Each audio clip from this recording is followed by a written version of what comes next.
let's welcome on stage with a big round of applause, Ms. Sakshi Chamola, solution expert at Sapphire Human Capital and key contributor to CXO Moves. So good evening, ladies and gentlemen.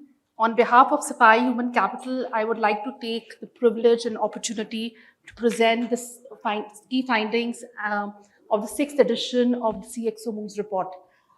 These findings would also set the context for the panel discussion, which will ensue after this 15 minutes of discussion of my key findings.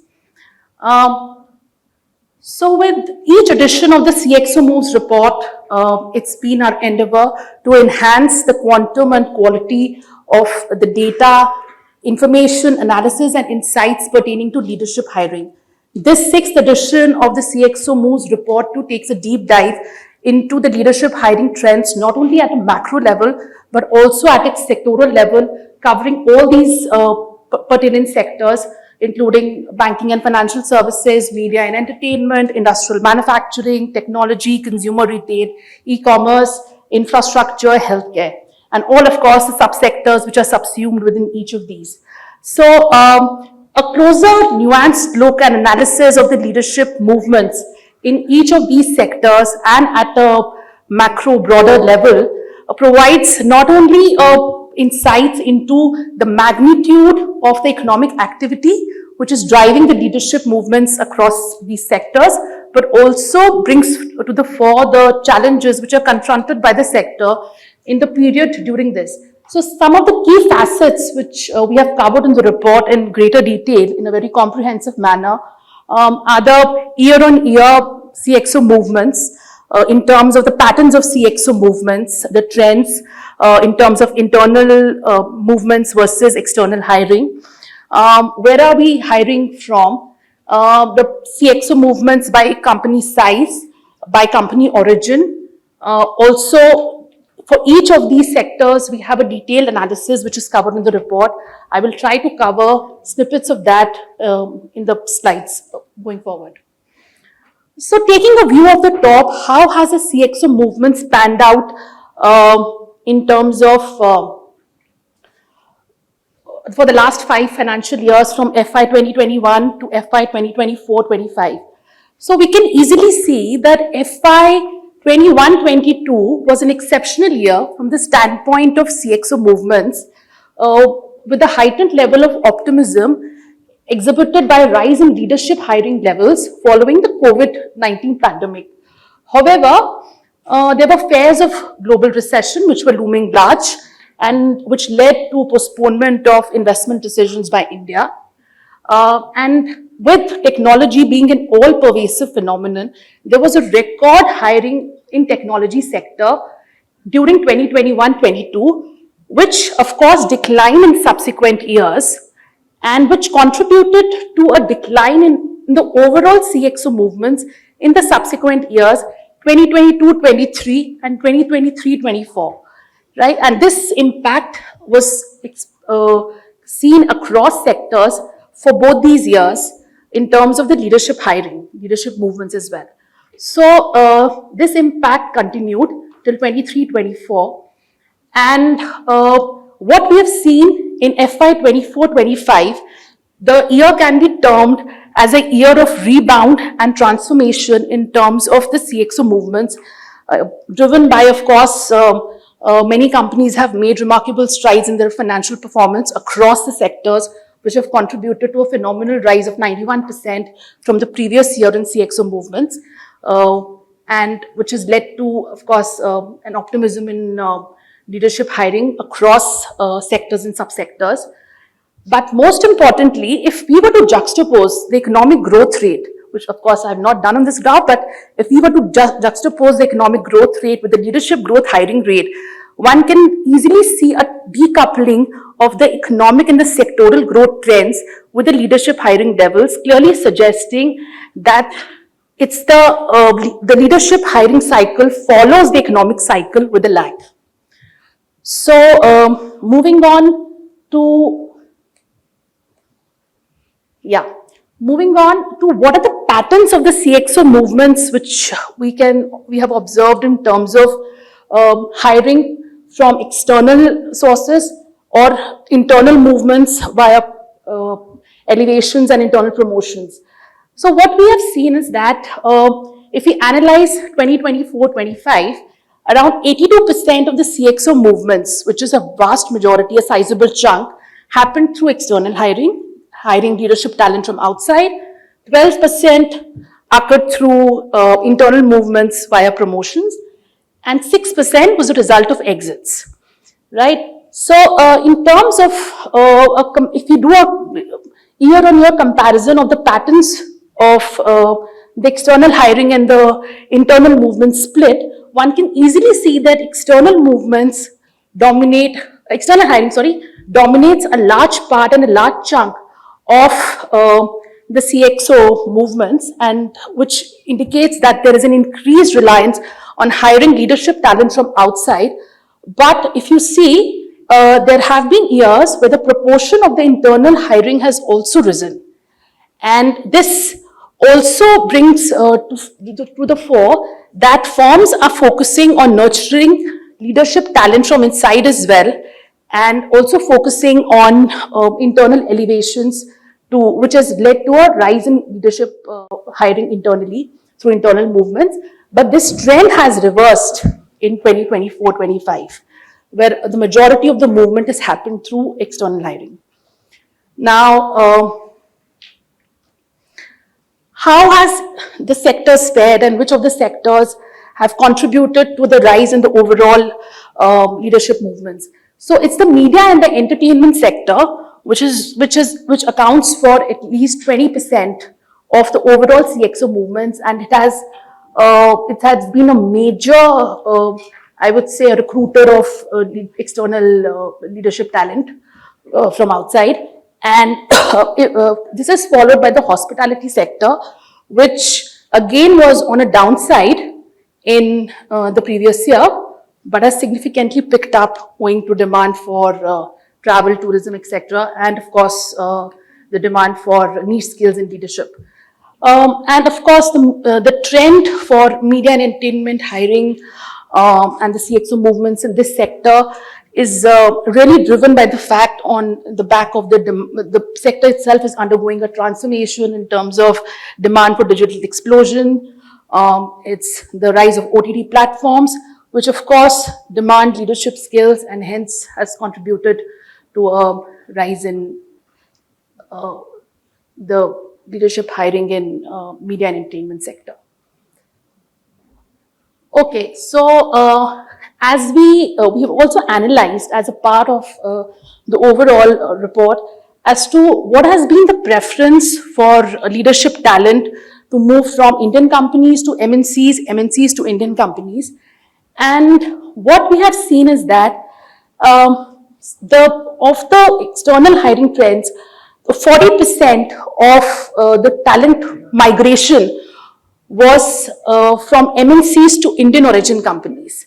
And there was a corresponding decline in fact, from in the leadership movements from Indian origin companies to MNCs, which clearly signifies that there is an increased preference and attractiveness for top leadership talent to move to Indian origin companies. The next moot question is, of course, does company size matter in leadership hiring? Now, as a part of the overall, when we analyzed the CXO movements, we analyzed over 4,600 CXO movements. We disaggregated these movements by company size in terms of large company, small company, and medium company, and how we have defined it is by employee strength. So a company which is 500 employees is categorized as a small company. Between 500 to 2,500, it's a medium company, and 2,500 plus, it's we classify it as and categorize it as a large company. So one can see a notable increase. In fact, if you look at the hiring trends, also external hiring trends by company size, one can see that around 64% of the external hiring was in large companies. And if you see the movements by company size, 45%, which is the major chunk of the movements, was from large to large companies, which also clearly underscores the fact that there is a greater affinity for moving to or working in large companies for leadership hiring, and large companies still rule the roost in terms of the attracting demand for leadership. We also try to analyze as to how has been, sorry.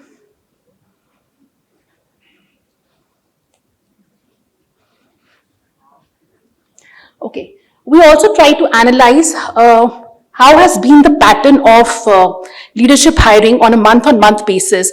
So a comparison of the month-on-month movements and an analysis of the month-on-month movements of external hiring across sectors and at an aggregate level, what we see, it reveals a clear distinctive trend in and seasonality in leadership hiring. So 1 minute, I'll just move on to that side. Yeah. So, and this is across sectors, while in the report we present, it will be different across different sectors, and if you also bifurcate it by company origin, like Indian versus MNCs, depending on the appraisal cycles, this seasonality graph would change according to that. But at an aggregate level, there has been, if you see, the first spurt of CXO movements or hiring would be in the first quarter, the first half of Q2, the first part of Q2, July, August, suggesting a lag of 3-4 months following the appraisal cycles. And these delays in leadership transitions stem from appraisal outcomes in terms of salary increments, promotion announcements, as the executives are trying to reassess their career trajectories. A second wave happens in, say, September, which is majorly driven by company plans, the organizational structuring, and realigning priorities. So this essentially means that there is an underlying pattern of movements vis-a-vis the seasonality in movements vis-a-vis the business plans of the companies in terms of leadership hiring. So this edition of the report, we also try to deep dive into where are the CEOs getting hired from, and what we found that most of the CEO movements, CEO hiring was from the media and entertainment sector, followed by the technology sector, because I think the need for getting in greater skills in technology space across the different facets of technology has contributed to leadership being hemmed by people from leaders coming in from the technology sector. And most of the CFOs are being hired from the BFSI and industrial manufacturing sector. A very interesting trend which we tried to analyze across different sectors is what has been the inter and intra-sectoral hiring which has happened across different sectors. I'm taking a sample of 2 sectors here as an example. And if you see the healthcare sector, what we have seen is that around the half of the external hiring happened from the healthcare sector itself. But the rest is all sectors. Hiring has happened from different sectors. For instance, if you look at hiring has happened from consumer and e-commerce, because there is a lot of focus on getting it in customer centricity into the healthcare system. So the lot of focus on customer experience, digital transformation, etc., which is coming from the consumer and e-commerce side of things. Focus on cost optimization, financial management, regulatory and compliance. That skill set comes from the BFSI sector, and also operational excellence, supply chain and logistics, that comes from the industrial and manufacturing sector. So in a nutshell, what we're trying to say is that there is a lot of focus on cross-sector hiring, bringing in different diversity of skills, diversity of thought, and inclusion as well in the entire leadership hiring scenario across different sectors. Also, in the media and entertainment sector, we see that 65% reliance is still on hiring from the sector itself, but there have been instances where they have hired from other sectors as well. Well, corporate India must be lauded for embracing diversity and inclusion and implementation of, diversity hiring agenda, which has largely reflected in the percentage of women representation at leadership levels going up from 18% to 24% at an overall level. And of course, if you see the movements, the distribution across sectors, some of the sectors have done exceedingly well, particularly industrial manufacturing, which was considered to be a male-dominated sector. There has been an improvement with the female to male leadership ratio going up from 16% to 20% in that sense. So some of the sectors have fared well, and some of the sectors need to perform better on this aspect as well. So these are largely the snippets which I thought I would share from the report. And of course, there are details which can flow in the report, which are there for everyone to look at. Thank you so much.